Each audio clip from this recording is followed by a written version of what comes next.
大家好，我是美食多 YouTube 黄金3小时。如果是我的铁粉，请给我一个 like。第一次看我的视频，请您静悄悄地给我一个 like。人到中年，人生就过了一大半，在这个年龄段，你可能会发现你的健康不如以前了，走一小段路就会气喘吁吁，感觉胸闷气短，觉得自己的骨头也没有年轻时那么坚韧了，时不时撞一下就会断，所以不敢出门，不敢在雨中走来走去，怕一不小心断了骨头，自己遭殃。这是因为骨质疏松的原因，造成骨质疏松的原因在于骨质的流失，导致了骨密度降低。中医上说肾主骨生水，老年人由于肾气渐衰，所以也会出现骨质疏松。老年朋友不仅是肾气衰退，全身的机能都在衰退，所以想要预防骨质疏松，光补肾是不行的。今天就给大家分享一个特别好的食疗方法，只要坚持7天的时间，腰不酸了，腿不疼了，不但可以很好的预防骨质疏松，还能帮助我们提高免疫力，让身体越来越有劲。首先我们准备一把莲子，莲子有很好的滋补作用，莲子中的钙磷钾含量非常丰富，由于这3种物质是构成骨骼和牙齿的重要成分，能够帮助我们增强骨密度，所以经常吃莲子有非常好的固肾和预防骨质疏松的作用。中医角度上来讲，莲子还能固肾和补脾，莲子含有的微量元素能够帮助我们身体促进血液循环，帮助预防心脑血管疾病。除此之外，莲子还可以控制身体的血液平衡，帮助避免痛风的发生。莲子能清热降火，特别是对于心火旺盛的人来说，吃一点莲子能够有效的降低心火，清心安神。另外，对于上火所引起的口舌生疮也有很好的调理作用。莲子中含有很多维生素和微量元素，具有很好的调节情感、放松情绪的作用。经常吃莲子能够有效的镇静安神，促进睡眠，提高睡眠质量。接下来再准备15克薏米，薏米的营养价值是特别高的，它含有多种维生素和矿物质，有促进新陈代谢、减少肠胃负担的作用，可作为病中或者是病后体有患者的补益食品。薏米对于慢性肠炎、消化道不良都有非常好的效果。薏米还能增强肾功能，并且有清热利尿的作用。薏米还可以提供骨质疏松患者所需要的钙质、铁等微量元素，有利尿、消肿、健脾祛湿的作用，所以肾虚的朋友也可以经常食用。薏米中含有碘的维生素 E 是一种美容食品，常吃可以保持人体皮肤光泽细腻，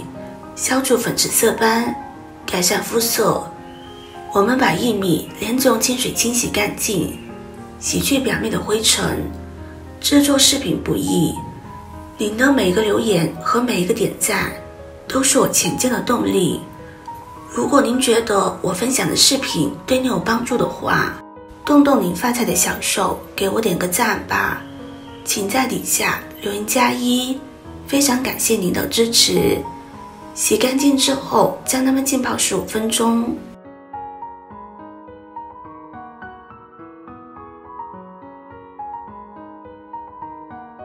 接着再准备15个花生。花生是我们日常生活中经常使用的一种坚果。花生含有人体必需的成分氨基酸，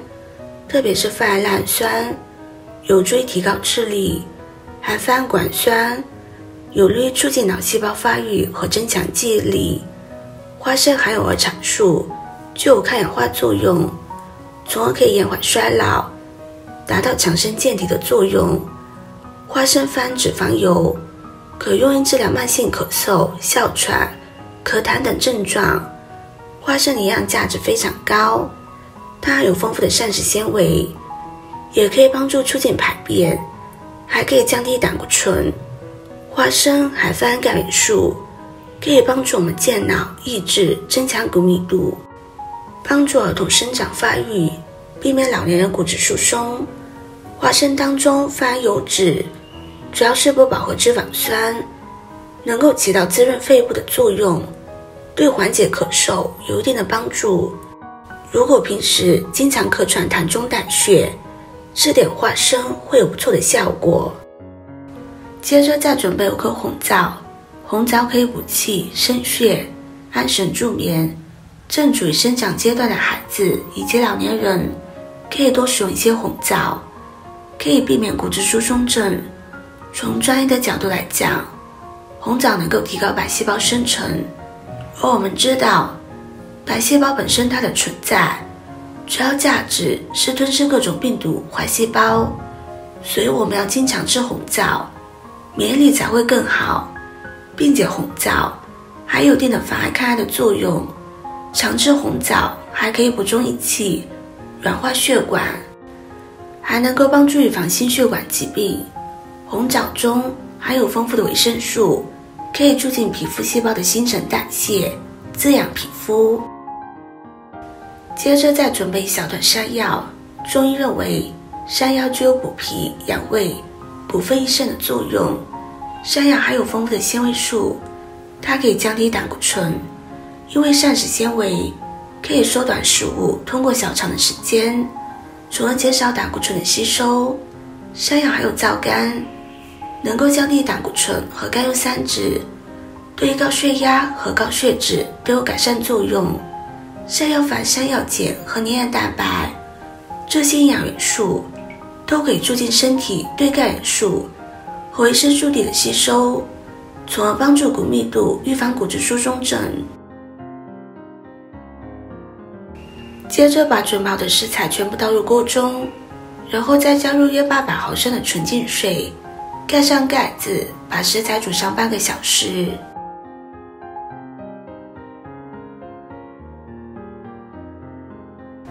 半个小时之后，食材就煮得比较软烂了。